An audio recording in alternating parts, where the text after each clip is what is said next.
welcome to the MaleSurvivor webinar.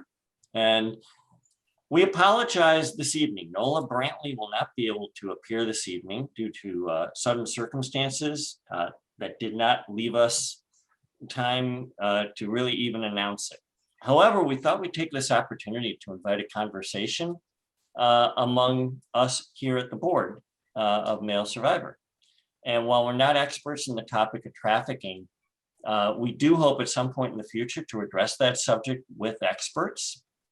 However, we do have the president of the board, Dr. Schane, who is a clinical psychiatrist. And we also have three other members of the board, Ken Stockton, Nathan Lachine, and yours truly, Lee Friedman. And so what we'd like to do tonight is actually open this up just to general questions, knowing that we're not trafficking experts, but we do know a lot about the forum and about the chat room. And of course, we do have a clinical psychiatrist on board who knows a lot about trauma issues. So we're happy just to have this as an open, free-for-all question and answer session. So what we'll do is we'll take a look at your questions and answer them as we receive them. So I have a topic to start tonight. I have been reading with interest some of the political and cultural events happening in the UK surrounding women asking for better protection and better acknowledgement of sexual assault. And also, this is also happening in Australia. And I thought to myself, you know, part of the issue that we face as male survivors is there seems to be extreme cultural denial about the fact that it actually happens. There seems to be a lack of acknowledgement about the prevalence of it, a lack of acknowledgement about how much harm it does to human beings and to those around them. And it's stunning. I mean, it's very stunning. And I wonder if any other board members have any insights or comments about that.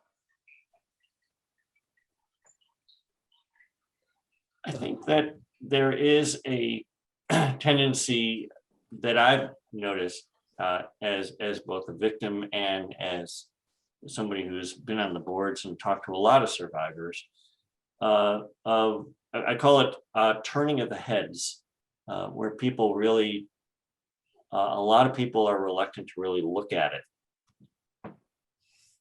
And I think it's a big component, a much bigger component of the abuse and the trauma afterwards that people suffer, that there isn't really that acknowledgement and that recognition. Yeah, there's big disbelief factor that occurs. Even people that you tell directly don't seem to process it as real in some way. But there is a question that came up on the chat, and that's about safe houses for gay youth. And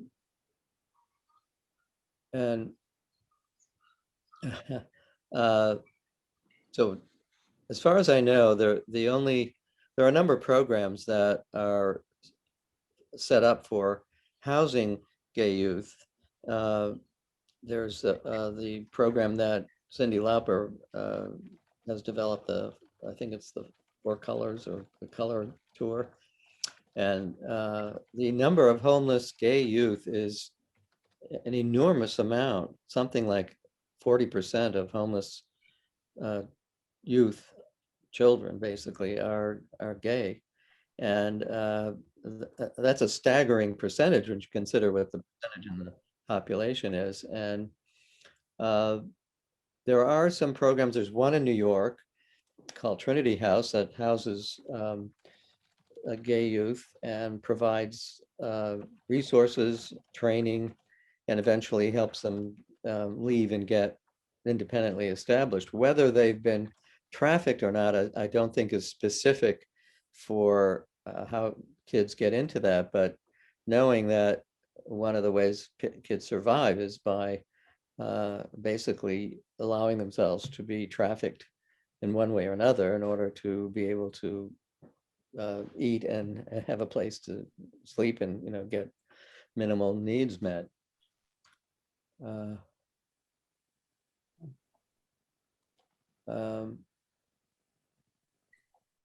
Legal representation. Ken, you've had direct experience with some legal representation, not specifically for that, but can you answer that question?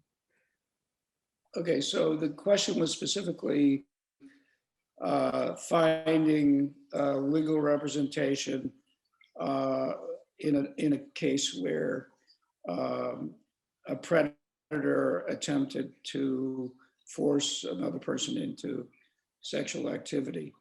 And while I don't have any direct experience with that, what I can say is that as an abuse victim, I was unable to use the legal system initially to hold my predator accountable. But the good news was I had an attorney who was willing to represent me, and we threatened a lawsuit even in the absence of statute of limitations barriers. And I did have a private mediation directly with my predator, and it was very life-changing. Now, the good news is in any number of states, including New Jersey, New York, and even in Pennsylvania and California, there has been a removal of some of the extreme statute of limitations barriers.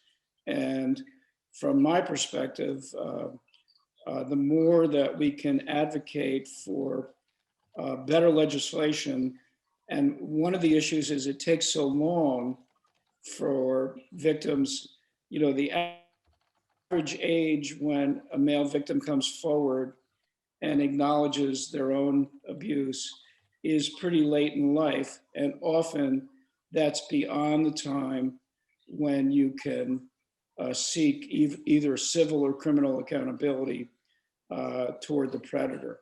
But I think there's an increasing awareness at the state level and even at the federal level for why statute of limitations should either be removed entirely or whether there should be windows that give victims 2 or 3 years to file a lawsuit beyond the statute of limitations. So there are legal opportunities. I think they're still pretty limited and constrained, but I think the good news is I believe that there is some level of cultural change and social change and legal change to better protect victims, both male and female, which is good, but I would like to see it be much more dramatic and done more rapidly, actually.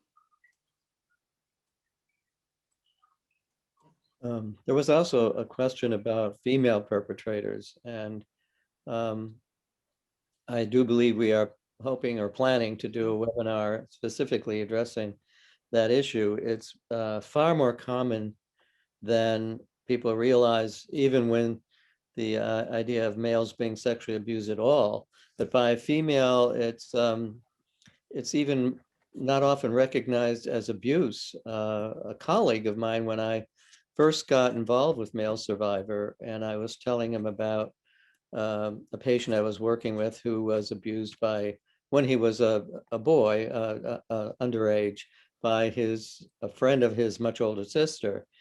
And my colleague said, "Oh, that wasn't abuse. He was just lucky." So boys who are abused by women, older women specifically, are often said to have been initiated and not to, and that they are not allowed to even feel, or let alone express this as any kind of abuse. And so it sits as a sort of churning issue within them that they cannot resolve. And I think it's the taking away of one's initiative that is probably one of the major harms that abuse creates, is that the sense that you didn't choose this, you didn't want to do this.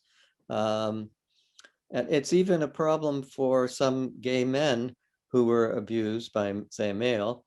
And they often wonder whether they are gay because of that, or whether they are, quote, naturally gay. And so, you know, these are the kind of questions that, unless the issue is addressed much more widely in the public awareness, and something that people will respond more positively and with more sympathy and empathy and recognition, that it continues to be a really serious problem. And that's one of the reasons, Murray, we created our Survivors of Female Sexual Abuse Forum, because there isn't anywhere for male victims to come forward and explore these, issues that you're talking about. And it's an active forum. It's been around for many years. I'll put the link in chat if anybody would like to look at it.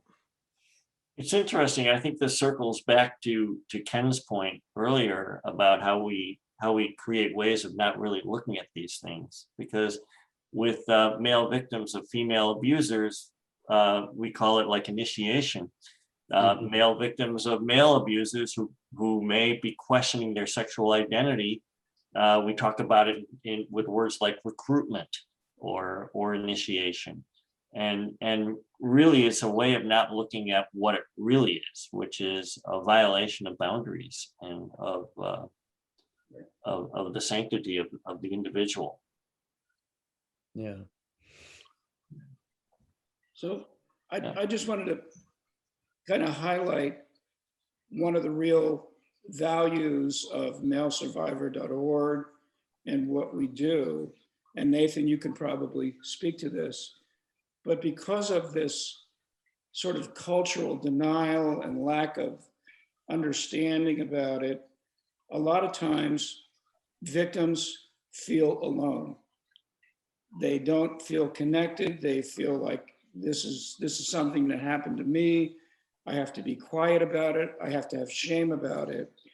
And I think one of the most healing things that victims can do is to be at least a part of a community of other victims, so they can hear other stories, so that they feel connected. And one of the real values that I think distinguishes MaleSurvivor.org from many other resources is that capability to provide connection. And I wonder, Nathan, if you could talk in a little bit more detail about our chat rooms and our discussion forum that afford this connection. Definitely can. I mean, one of the most amazing things I always find is that, our forum has been around, one of the longest running forums. It has one of the most active discussion for male victims of sexual abuse. I mean, we have almost 15,000 registered members.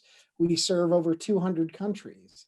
I mean, it's staggering, that community that we've created here, and just how many people are coming to us from all walks of life. To enable that, we've done some very innovative things. So the discussion forum has an entire volunteer moderator team that are also survivors themselves. So they're very well trained to how to help support and move topics and questions forward in a positive, supportive way. We also have an entire chat room program that is also moderated as well, that we are able to provide a safe space for survivors to come forward, have their discussions in real time. And having those two separate options has been just incredibly beneficial.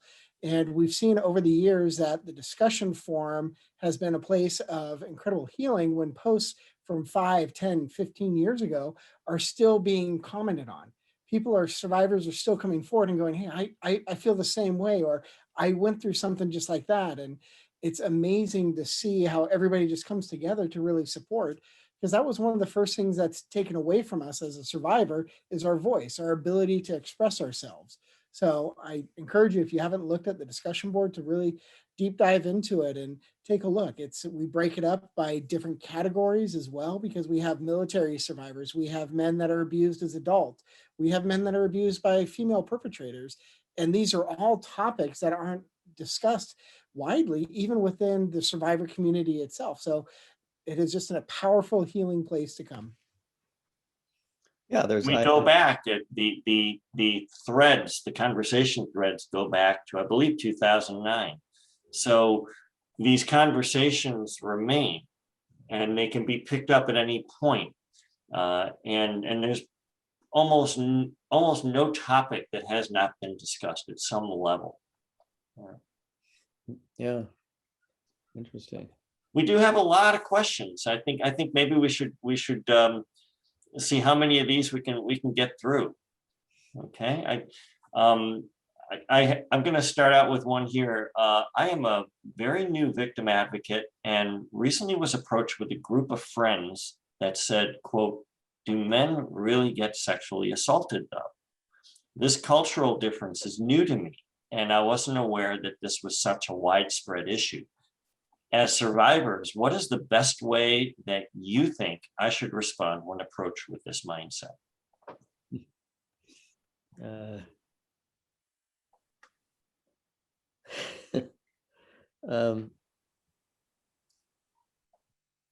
Well, I suppose depending on who's asking the question, I suppose it invites some little educational narrative and maybe some recommendations for things to read, visit the MaleSurvivor website or whatever. But I think I would throw the question to the back and ask, well, why do you think that doesn't occur? Precisely. That's what I would think. It sort of begs the other question. Yeah. I mean, where have you been? It's there's a standard joke about if you go to prison, you're going to be sexually assaulted. And in fact, I've been getting letters from prisoners of various kinds, and all talking about not only that they were sexually abused as children, and that somehow they feel it played into their criminal behavior, but that also it goes on in prison, both by other prisoners and by security staff. And so the idea that men are victims it should be fairly widely recognized. It's the deafness and the not willing to accept that this is possible that I think that makes survivors suffer more. It's not being believed, is a major factor in self-hate and unresolved anger and doubts about one's sexuality, one's masculinity, and that sort of eats at one almost endlessly in some form or other. And so it's a very damaging attitude, and it happens even within families. When someone discloses to their parents, the parents will turn away and say they just don't believe you, and they don't want to know, they don't want to hear it, they don't want to see themselves in some position of responsibility for something that they don't know how to deal with. So it's there's a need to bring this much more open and make it more possible for people to not only disclose, but to get support and to resolve some of the issues that they deal with. Ken's point about men usually not disclosing till they're in my experience, until they're at least in their mid-30s. Um, and I think that possibly due to social circumstances that it until one is established in a career, maybe in a relationship or a family, and feels stable enough to actually seek help. That may be a minority of all the survivors out there, but that's generally, I think, what it takes. It takes a degree of enormous courage and self-confidence to actually come forward and ask for help about that issue. And we need to make it easier for men and easier for younger men, because to go through half your life with this trailing on you is enormous burden and shapes you forever. Even after you've been treated and helped, it remains a part of you, but hopefully not the same destructive part. And I think you hit the nail on the head about that masculinity component, Murray, because so much, I mean, even if you think it, as a child, as a male, you're told boys don't cry, rub some dirt in that, toughen up, oh, he's all boy. And there just gets so much of that cultural norm that gets compressed on us as men that, you should always be the aggressor. You're always that knight in shining armor. And it's just that toxic masculinity that our abusers use against us to keep us quiet. Yeah. I think this really goes to sort of answers one of these other questions that we got. Are boys and men less likely to report the abuse than their female counterparts? And this person says, I'm a volunteer for Crime Victims Council of the Lehigh Valley, and I sense that many fail to report it until it is too late for evidence gathering. Of course, that's something that we've been really touching on quite a bit here, but I think that this concept of it, as Nathan put it, toxic masculinity is a big part of this, because to get to the point where you're going to admit what happened and to report the abuse means that you have to overcome a reckoning with your own identity that a lot of victims are just simply not ready to do and don't know how to sort out. A lot of them don't even have the guidance to help them sort it out. Yeah, well, a lot of men, straight men, for example, who've been abused by men, will maintain a secret, sometimes toxic concern about whether they are really, how masculine they are and how really heterosexual they are. And sometimes they will act out with other men just to see whether that's true or not. And it's but I think that the question about do boys disclose, I think boys rarely disclose. Maybe girls disclose more often, but it's easier for a girl to be, in some sense, a victim, because girls are, in a sense, viewed that way, unfortunately. And the social difference between them is unfortunately enormous. And we come from centuries and eons of most communities, most civilizations are warrior based. And so for boys that were trained in, even in this country, when you think of the Boy Scouts and the baseball teams and so on, the terms that are used to hold boys in place are very negative and female or gay oriented words that are thrown at boys if they express fear, if they cry because they lost, or they show any kind of weakness, they're attacked. And so you're taught and made to feel that you have to be hardened. So admitting that you were abused is like admitting that you were a girl, that you were, and I mean it in quotes, not that you were passive, that you accepted this, that there's something wrong with you. let alone that you're really gay. But it's beyond that. It's much more that you're failed in your social role of being a boy, and I think that's probably the major reason boys cannot disclose, because they cease to be viewed as intact.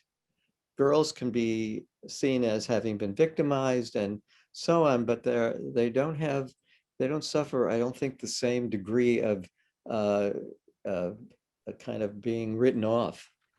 Um, or that's the fear that you've lost your place in the world. And so it's a different experience, I think, for boys. Not I that, think some of it really is tied into shame and self-blame. oh So yeah, for example, in my case, I constantly asked myself, shouldn't I have protected myself from this? Or was I blameful? Or was I seductive? Et cetera, et cetera, et cetera. In terms of my personal acknowledgement of my own abuse, I acknowledged it and even told about it to people that were close to me throughout my adult years. But the one thing that I never connected was I had all kinds of dysfunctional behaviors, anger, anxiety, maybe some ADD, no doubt post-traumatic stress, but I never really connected those terrible behaviors with these events, these terrible events that had happened to me as a child. So that in itself, I mean, when I had that awareness, that's when I decided that I needed to go into therapy. I needed to deal with these issues. And in my case, one of the healing elements was to hold my abuser accountable. one of the questions came from someone on one of the attendees who talked about being autistic and having been abused. And um, one of the things we know is that boys who have any kind of disability, or any kind of difference, like attention deficit disorder, certainly autism, any kind of depression, boys who come from broken homes, boys with learning disabilities. This all, predators, when they're on the hunt, look for kids who stand out and stand away from the group. And certainly someone with autism, from what I know, and I've dealt with a number of people in therapy who are on the spectrum. And the problem is that people think that people with autism are, it's a big mistake, I think, feel that they have no interest in other people because they have so much difficulty showing it and participating in sort of easygoing social interactions, which are critical when you're growing up, let alone when you're, of course, an adult. But so that makes them seem to other people to be aloof and uninterested. And I think really they really do want to have relationships and do want to be connected to people and do want to be in love. And so someone, unfortunately, a predator, will pick that up and play the role of a caring, understanding, teaching, and initiating, and so on. And so that makes people with any kind of disability, and I think autism in particular, because they often feel so isolated, makes you much more, in a sense, more possibly become a victim. I don't know, but certainly from what I've seen of and talked to men who grew up with being autistic in some form, have all said that they were bullied horribly and were viewed as weird and queer, if not actually sexually, just queer, period. And so that isolated them more. And their kind of fodder for being abused is unfortunately high. And the question is, should they be protected? And yes, they should be protected by being much more aware of what their needs are and trying to help them connect with other people who would understand their situation. And there are now organizations, at least for adults, that provide a social network for people with autism, for example, and it's a much larger field, and they're going strong, but and I think some of them have come up with these terrible experiences and abuse history, so that is a big issue, and What you say is so true, and it's true in general in almost any animal group, that if you have a straggler, you have a member of the group that's off, that doesn't fit in, they tend to be very easy to single out as prey.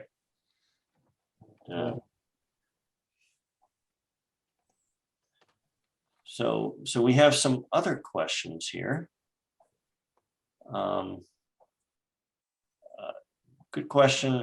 Here's one. A rape victim, as a rape victim, I take umbrage when male survivors say they were raped, when in fact they just touched inappropriately or something less than anal penetration. It totally minimizes the horrific act of actual rape. Do you agree? It's a very interesting question, and I'd be interested to sort of throw that to the group here and see what you guys think. Well, what I guess my question is, what do you call touching? I mean, being induced or forced to commit fellatio, that's not anal penetration, but that certainly feels like a form of rape.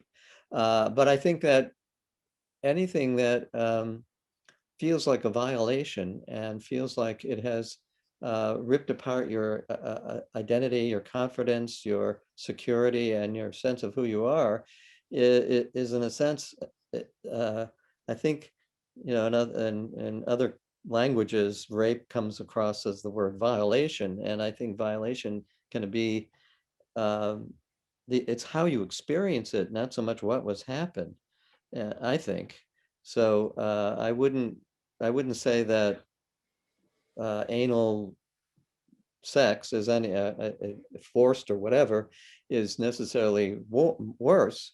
It may be more painful physically, which doesn't make it so good. But on the other hand, other things are as disturbing and upsetting and psychologically and emotionally painful. So I don't think I would say that you can minimize inappropriate touching, whatever that is, compared to anal intercourse.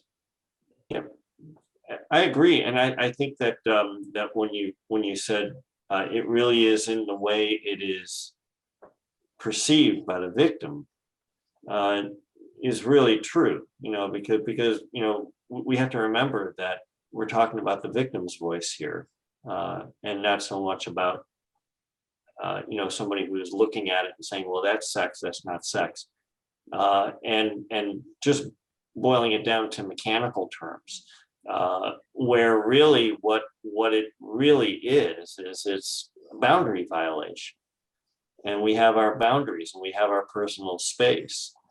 One thing I know, having talked to a lot of survivors, is that one person can experience really very intense sexual abuse and yet seem more balanced and okay with it than somebody else who had seemed to receive maybe a lot less of a mechanical sexual abuse, but it just tears their life apart. So I don't know that categorizing things on a sexual scale really translates to what the real abuse and the effect of the abuse is about. Right. So Lee, and Murray, my view is that in agreement with you that the trauma and the pain and the shame is in the eye of the beholder. And it's interesting because I have a close friend, and I was going someplace with him on an airline trip, and I disclosed to him my abuse. And then he talked about how he felt that he was a victim of abuse by his own mother, but it did not involve what we would conventionally think of as necessarily sexual activity. For example, his mother was overly affectionate. His mother would allow him prepubescent and invite him into the bed, but there really wasn't an extreme physical violation.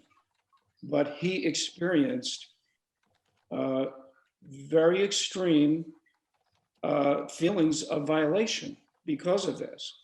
So from my point of view, it really affirms the fact that a violation of boundaries, physical, emotional, sexual, is really in the eye of the beholder, and it's a violation of conventional boundaries. You can argue it's not appropriate for mom to invite a 12-year-old into the bed Well, that's, and cuddle with the 12-year-old. and there's a whole category of Would you, right, Mark? other men and who are men who have had that kind of experience where the mother makes them sort of their husband replacement, even though there's Right. no actual sex, but there's so much emotional sexuality and imprisonment and kind of a forced confidentiality that is inappropriate between a parent and a child.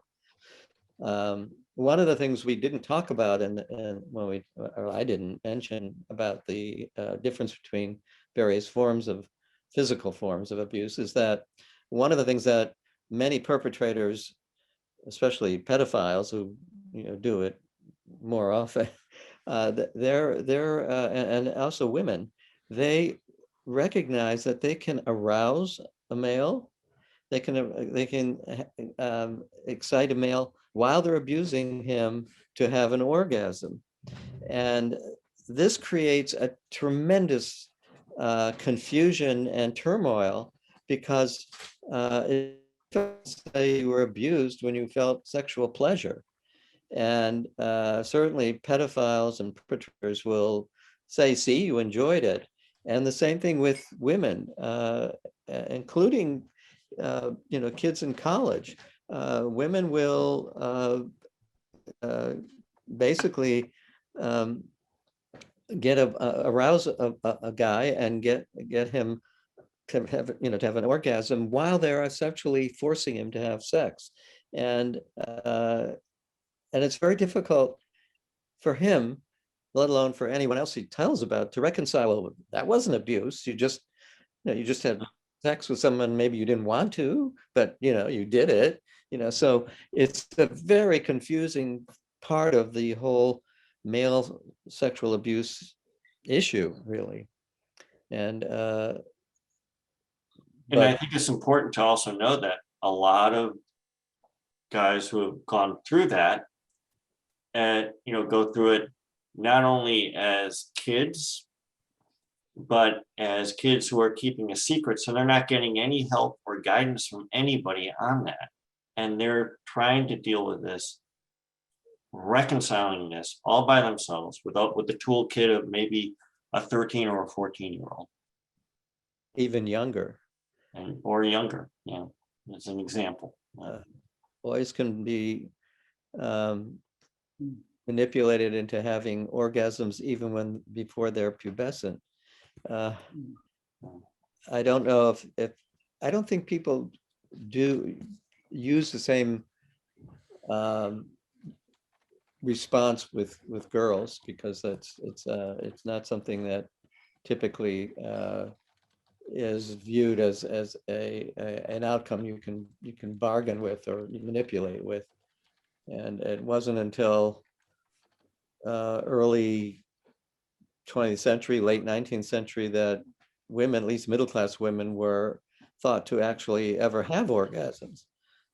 So, which gave rise, to the famous uh, stimulator. And anyway, so it's a whole field of issues that really need to get out and into the public awareness and into everyone's awareness and support for guys who've been abused.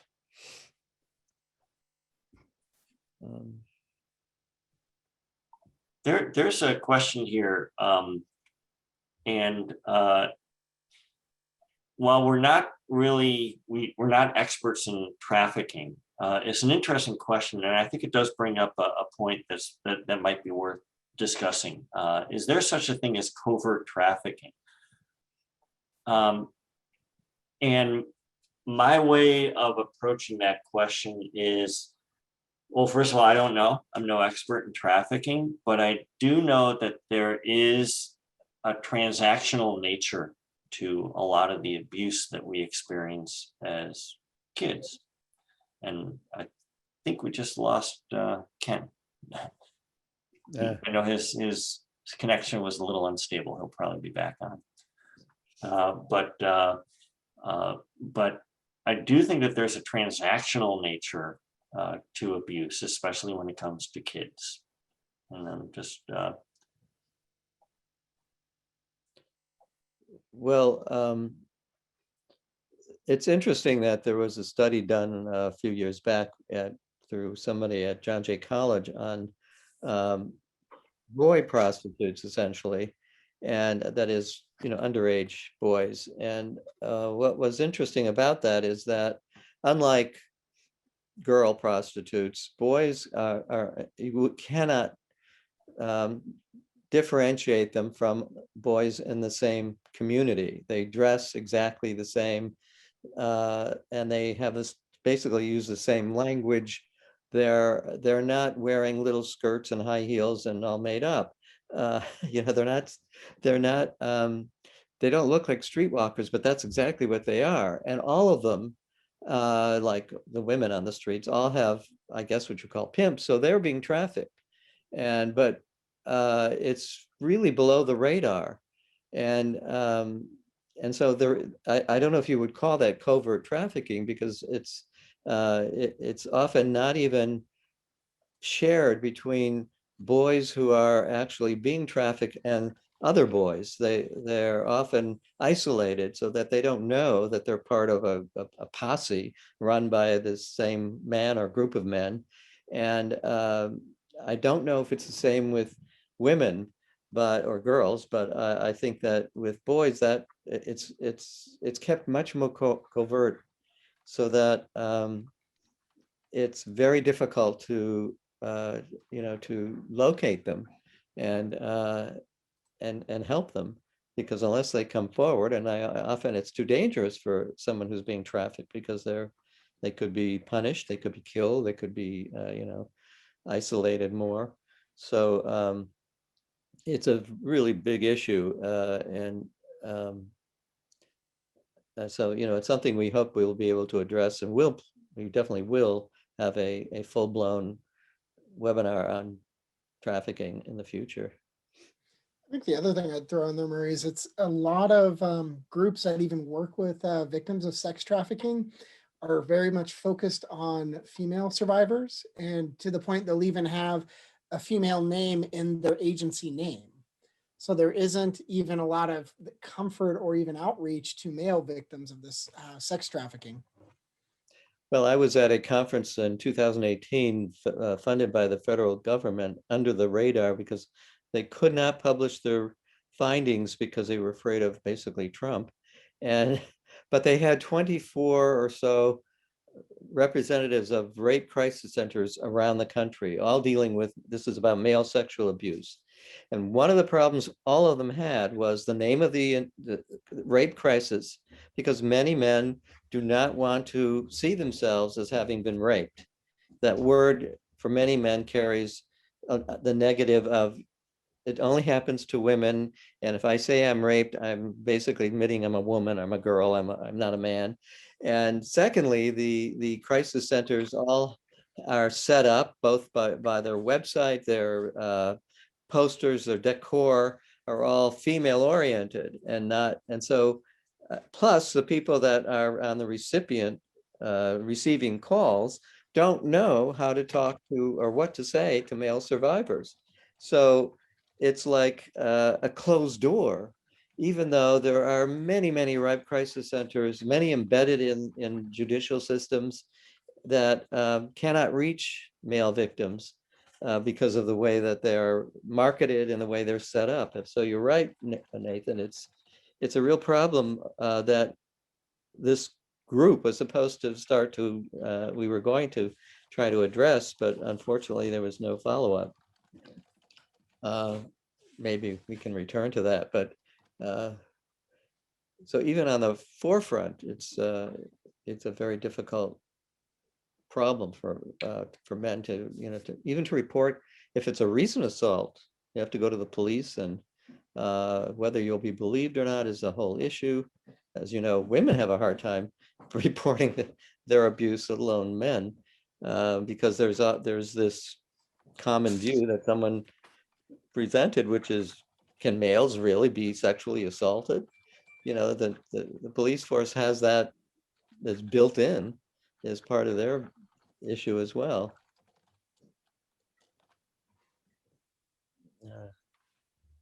A couple more interesting questions. I'm going to throw this one in the mix first. So I think it really touches on our perception of this whole thing, really ties into the topic. Men who are forced to perform oral sex or are just touched inappropriately are sexually assaulted, not raped. Call it assaulted or molested, but not raped. Be interested to know what you guys think about that. Well, I think it gets back to the word rape, which is so associated with being only something that women experience. And also it usually means anal penetration if you're talking about men. At least I think that's how people hear it. So I think the word violation is more appropriate than rape. So I would not, I don't know, I think even the legal term has been expanded. Used to be only, virtually rape meant that penetration of a vagina by a penis or another object. Now it's penetration by anything. So forced fellatio would be considered legally, I think, rape, but that's in the legal definition. It's It brings up an interesting kind of how our language is continuing to evolve, within it. Other topics, of just how LGBTQ topics are coming up and how the terminology is changing and becoming more inclusive. So I think it kind of comes back to is kind of are we talking a legal definition? And then if we're talking legal, what state, what country? There's just so much what is that definition? And, one of the things that we encourage a lot of our members on the board is to, a violation is a violation. We're all survivors, and to try not to compare each other's trauma stories. We were all victimized, we are all survivors, and we are all moving forward in our healing. Yeah, it does seem to me like we're talking semantics, and when you get involved in the semantics, it's easy to miss the more important fundamental issues, which is boundary violations, the violation of our will and our ability to defend those boundaries, whatever they be. And I think that, it's easy to look at a sexual act and grade it that way, but I don't think that that's a very valid scale to determine to translate to the kind of trauma that you deal with afterwards.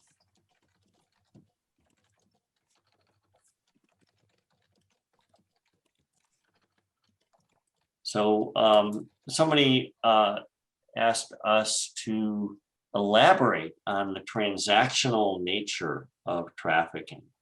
You said, I am a victim, and that would be valuable to argue my case.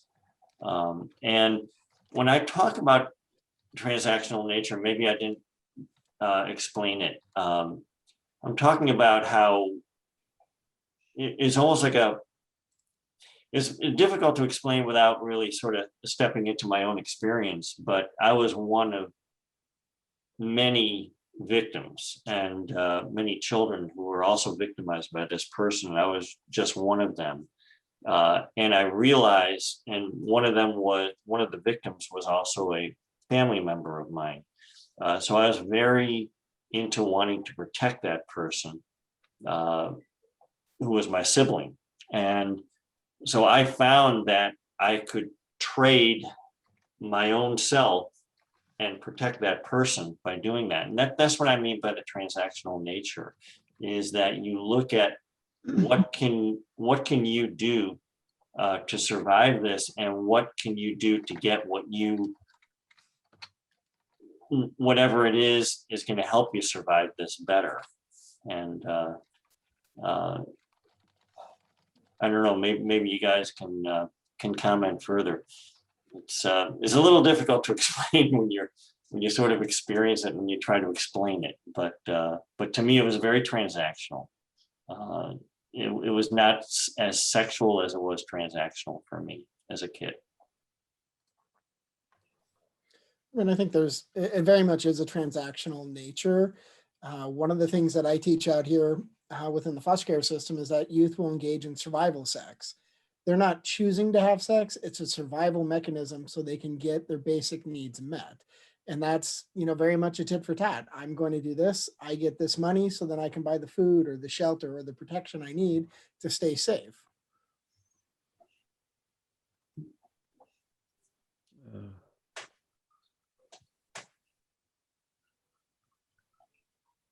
Well, the transactional nature, certainly in trafficking, comes from once you've been involved in a sexual act through connection with somebody who's going to traffic you, they can use that experience as a threat to just expose you, and they can then offer you various kinds of services, payment, clothing, shelter if you need it. They can but they can always use your guilt, your shame, and your fear of being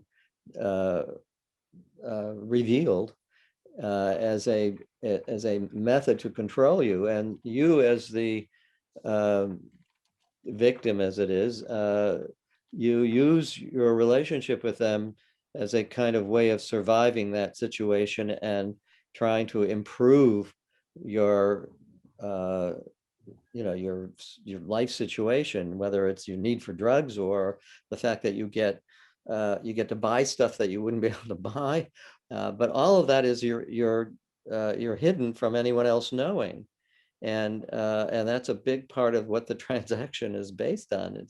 Is keeping you safe by participating with the other.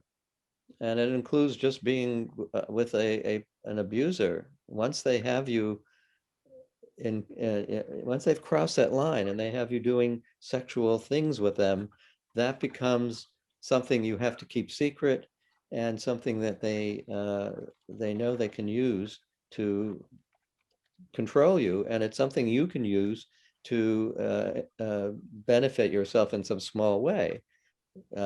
Even though it's a shameful way, it's still something that, and the perpetrator knows that there's got to be a basis for some exchange. You've got to benefit, so you're taken to places you would never be taken to. You're allowed to drive a car when you're only 14. You're given all kinds of special treatment that's not part of the sexual behavior, but it's part of the manipulating you. And of course you benefit, you feel, because you're doing things that no other kids can do, or that, so I think that's part of what's meant by transactional.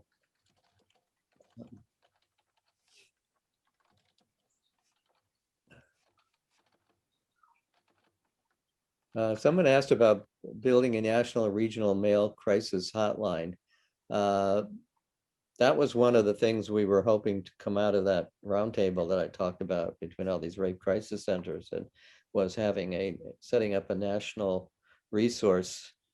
I think the closest thing to that is MaleSurvivor, our discussion forum, although it's not a hotline where you can get help and an intervention, but it's certainly where you can get support and recommendations for how to deal with something.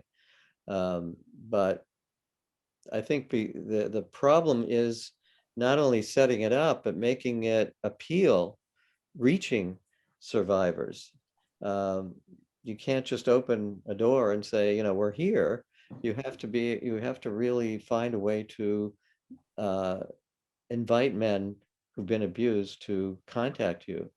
And so it has to be anonymous, there has to be all kinds of things that enhance safety, which is critical to anyone who's about to disclose and seek help, because they have to trust that they're not going to be further victimized, which unfortunately sometimes reporting to the police can turn out to be, in some ways, another traumatic experience.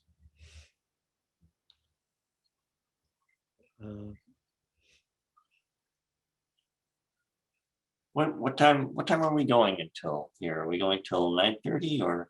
I think so, yes. Yeah, I think we're coming up toward the end, and we have some other questions here. Let me take a look.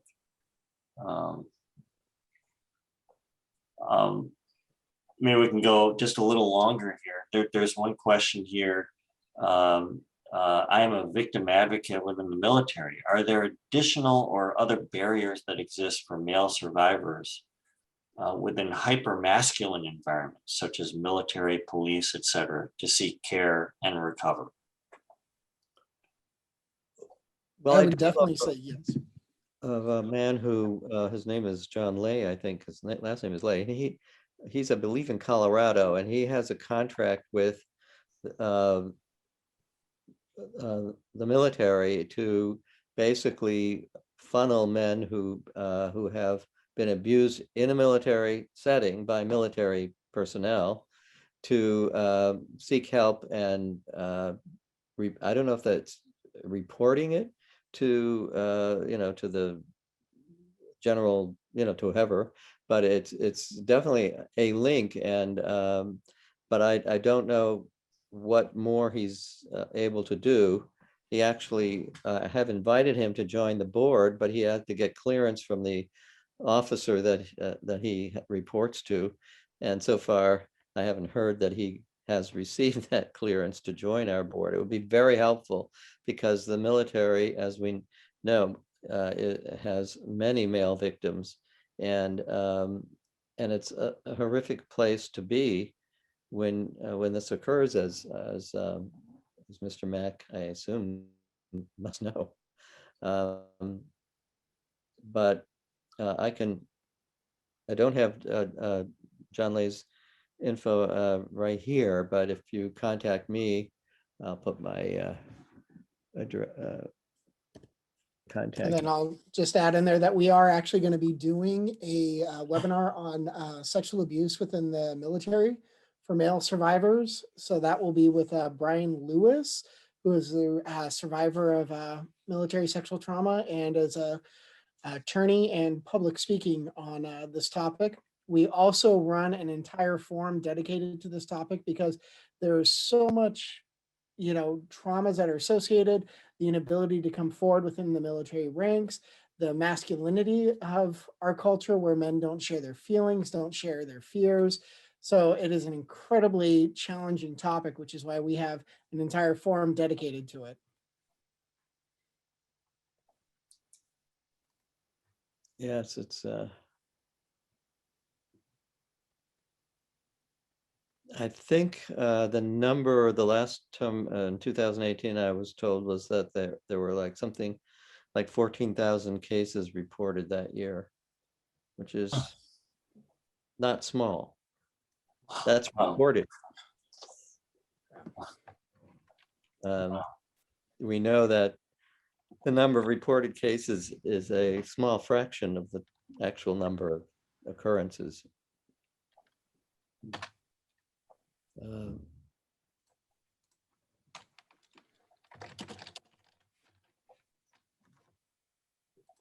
Cool. Well, another question here. This may be a little beyond the scope here, has to do with trafficking, but we're going to throw it out there anyway. Do you feel that abused individuals who become male hustlers are using the process as a role reversal of the power dynamics of abuse?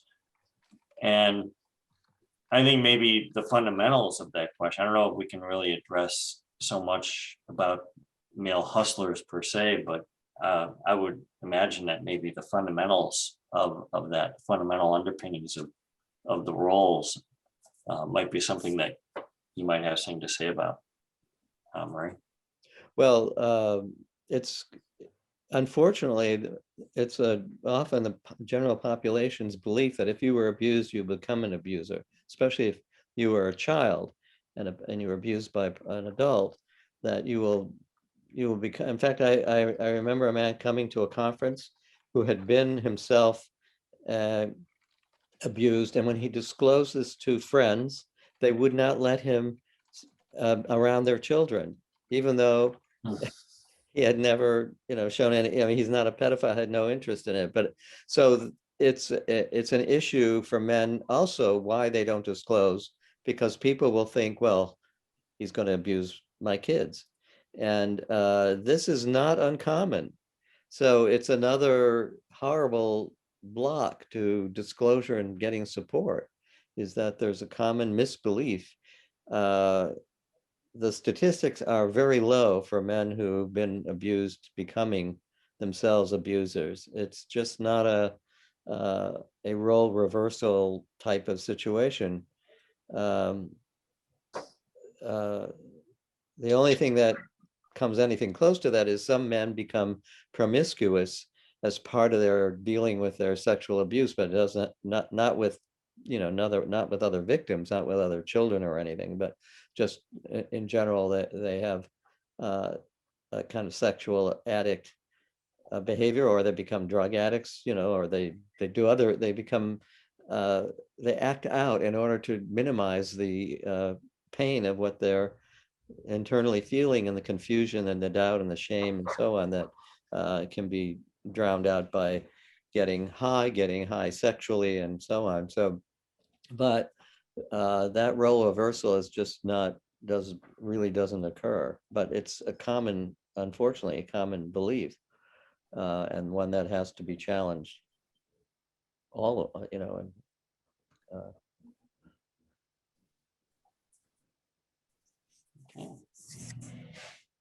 Well, I think we've pretty much come to the end of the webinar here, with a little over an hour. I want to thank my fellow board members, Murray, Nathan, and Ken.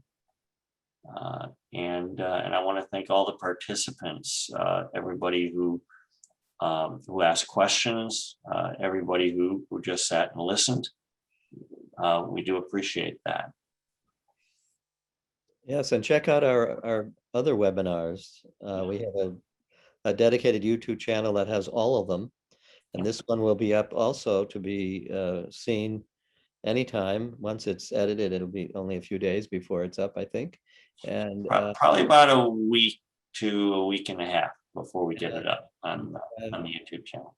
And watch for more. We have more webinars coming, and we will have a webinar on sex trafficking, among some of the other issues we disclosed. And you're all welcome, and come to the forum. Yeah, so if you missed any part of this or you came late, it will be up on the YouTube channel. Give us about a week to a week and a half to get it up there. And we do appreciate everybody. Thank you very much. Great evening, everybody. Bye. Thank you for joining us. And do not hesitate to use our information services for healing and support at MaleSurvivor.org. And thank you, Lee, for moderating this event. Sure, Thank you, Lee. sure.